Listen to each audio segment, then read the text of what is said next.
बिस्मिल्लाहिर्रहमानिर्रहीम। अस्सलाम वालेकुम। आज मैं आपको बहुत मज़ेदार और आसान और जल्दी बनने वाली डिश चीज़ ग्रेटन पोटैटो बनाना सिखाऊंगी। तो इसको बनाने के लिए हमें चाहिए होंगे आलू मीडियम साइज के 6 अदद, जिन्हें आप छील कर इस तरह से बारीक स्लाइसिस में काट लीजिएगा।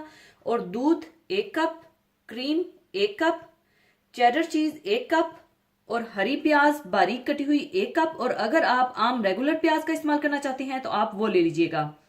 लहसुन 2 जवे बिल्कुल बारीक चाप किया हुआ, नमक 1 टीस्पून, कुटी काली मिर्चें 1 टीस्पून और ऊपर स्प्रिंकल करने के लिए अलग से थोड़ा सा चेडर चीज चाहिए होगा।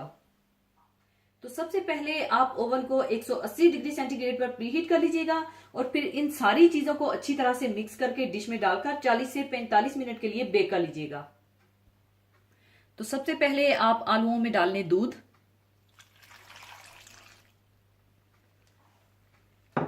क्रीम,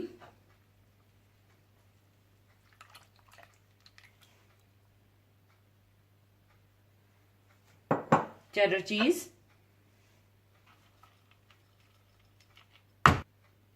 हरी प्याज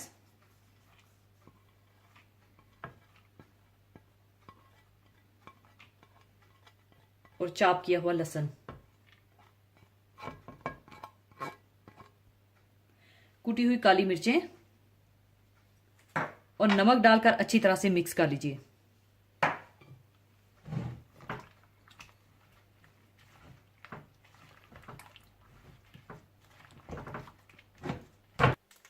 अच्छी तरह मिक्स करने के बाद आप इसे बेकिंग डिश में डाल लीजिए।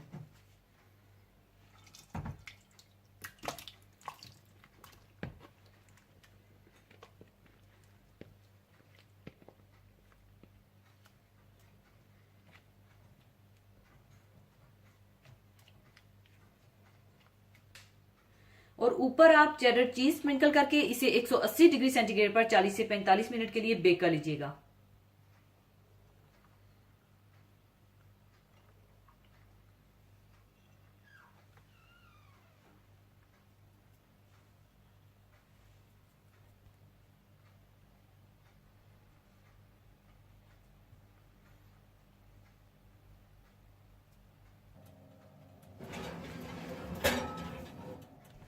लीजिए, चीज ग्रेटन पोटैटो तैयार है। अब इसे मैं निकाल लूंगी।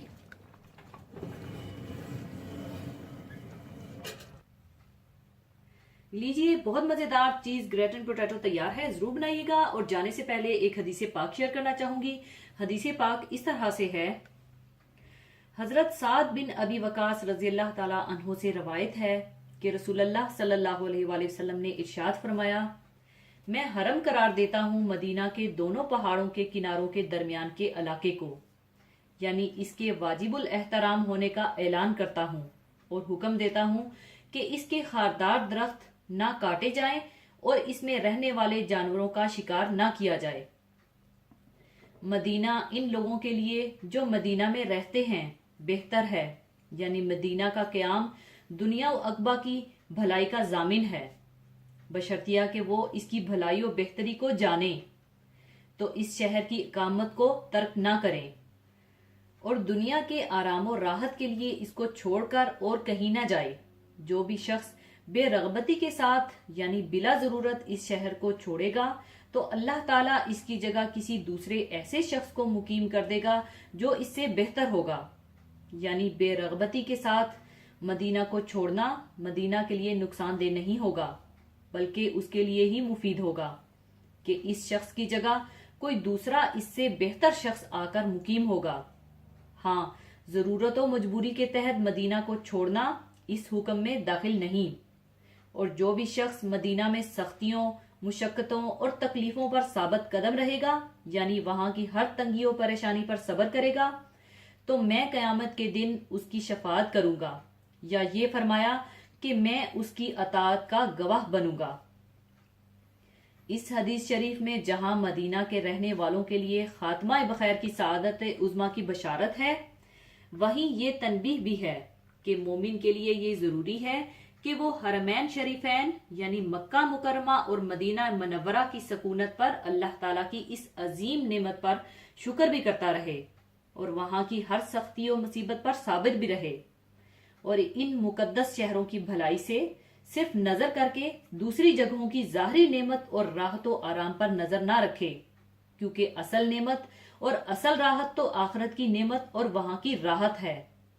इस हदीस में शफाअत से मुराद ये है कि इसके कसूर और उसकी खताएं माफ कर दी जाएं और इसको बख्श दिया जाए, और गवाही इसके ईमान और अमाले सालिया की और इस बात की कि ये बंदा तंगियों और तकलीफों पर सब्र किए हुए मदीना ही में मुकीम रहा। इसी के साथ मैं आपसे इजाजत चाहूंगी। अपना बहुत ख्याल रखिएगा, दुआओं में याद रखिएगा। अल्लाह हाफिज।